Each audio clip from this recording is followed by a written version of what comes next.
বন্ধুরা, তোমরা সব কেমন আছো? আশা করি ভালো আছো আর ভালো থাকো।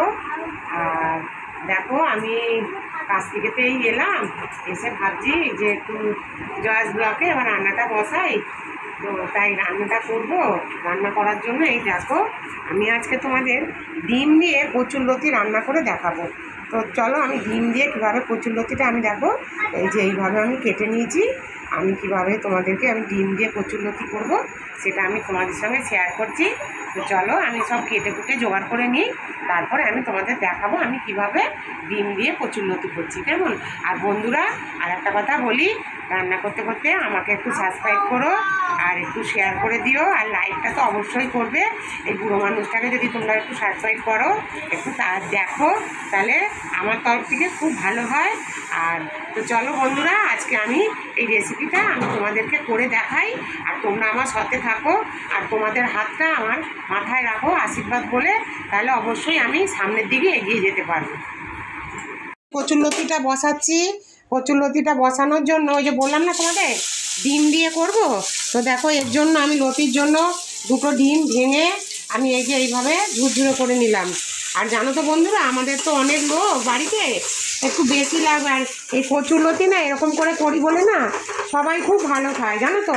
ওই জন্য লতিটা কম বলে এই দেখো একটু আলু ভেজে নিয়েছি, আলু দিয়ে দেবো সঙ্গে, তাহলে সবাই ভালো লাগবে খেতে। তো চলো, এই দেখো আমি ডিমটা বেশি ভাজবো না, বেশি ভাজলে না ছিবড়ে ছিবড়ে হয়ে যাবে, জানো তো। তো দেখো, ডিমটা আমার এই যে ভাজা হয়ে গেল। এবার আমি কি করব, এই যে এইটার মধ্যে আমি এক পাশে রেখে দেবো। তো এইবারে আমি কচুরলতির জন্য দিয়ে দেবো তেল। এই দেখো, তেল দিয়ে দিলাম। একটু তেল বেশি লাগে কচুরলতিতে, হ্যাঁ। আর তোমরা তেল কম খেলে কমই দিতে পারো, তাতে কোনো অসুবিধা নেই।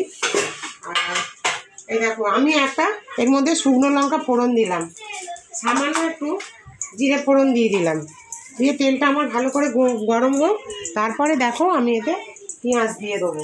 পেঁয়াজ দিয়ে করবো, যেহেতু ডিম দেবো, তো একটু পেঁয়াজ, একটু কী বলে, তোমরা যদি নিরামিষ খাও তাহলে এর মধ্যে একটু সর্ষে বাটা দিতে পারো।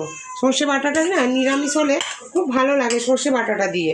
আমি নিরামিষও করি, তো আজকে একটু ডিম দিয়ে করছি বলে একটু পেঁয়াজ দিচ্ছি। পেঁয়াজ দিলে পেঁয়াজের গন্ধটা ভালো লাগে।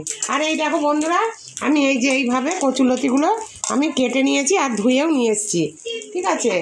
তো এই দেখো, আমার জিরেটা প্রায় গরম হয়ে গেছে, আর এর জন্য আমি এই যে পেঁয়াজগুলো আমি দিয়ে দিলাম।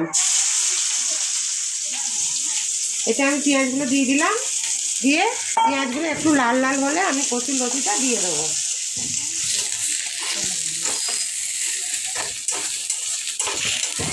তবে ভাজা হয়েছে কেমন। এইবারে আমি এতে কি করব, এই যে 4টে লঙ্কা দিয়ে দেবো, একটু ঝাল ঝাল করবো, 4টে লঙ্কা দিয়ে দিলাম। আর এই যে কচুরলতিটা আমি এতে দিয়ে দিলাম, দিয়ে আমি কী করবো, এতে আস্তে আস্তে আমি সব যা যা লাগে দেবো। মিষ্টি অল্প করে মিষ্টি দেবো। মিষ্টি যদি তোমরা কম খাও কম দিতে পারো, তাতে কোনো অসুবিধা নেই। আর যে যেমন নুন মিষ্টি খাও তেমন দেবে। এতে আমি কোনো মশলা দেবো না। এই যে হলুদ দিয়ে দিলাম, আর একটু শুকনো লঙ্কার গুঁড়ো দিয়ে দিলাম, কেমন। আর এই যে পরিমাণ মতো একটু নুন দিয়ে দিলাম। তো দেখো, এইবারে আমার এটা আস্তে আস্তে নিজে নিজে হতে থাক। তো চলো, এটা হয়ে গেলে তোমাদের আমি দেখাবো এরকম দেখতে হয়েছে। এবারে কি করব, আমি যে ডিম ভাজাটা রাখলাম, এই যে ডিম ভাজাটা আমি দিয়ে এর মধ্যে অ্যাড করে দিলাম, কেমন। তো এইভাবে তোমরা কচুরলতি করে খেয়ে দেখতে পারো, অপূর্ব হবে, অসাধারণ লাগবে। সবাই তো বলে দেখো চিংড়ি মাছ দিয়ে করে, কেউ মাছের মুড়ো দিয়ে করে, আমি এই যে এইভাবে ডিম দিয়ে করলাম। খুব ভালো হয়েছে, দেখতেও ভালো হয়েছে, আর খেতে তো ভালোই হবে। আমি তো করি এইভাবে খাই। তো তোমাদের সঙ্গে যখন ভিডিওটাতে আমি লেগেছি, তো ওই জন্য ভাবলাম আমার বন্ধুদেরও দেখাই, ঠিক এইভাবে ওরা যেন কচুরলতিটা করে খায়। তো চলো, আমার লতিটা হয়ে গেছে, আমি ঠিক এইভাবে করে আমি নামিয়ে দিলাম। তো আমার লতিটা কেমন হলো রান্নাটা তোমরা সবাই আমাকে জানিও।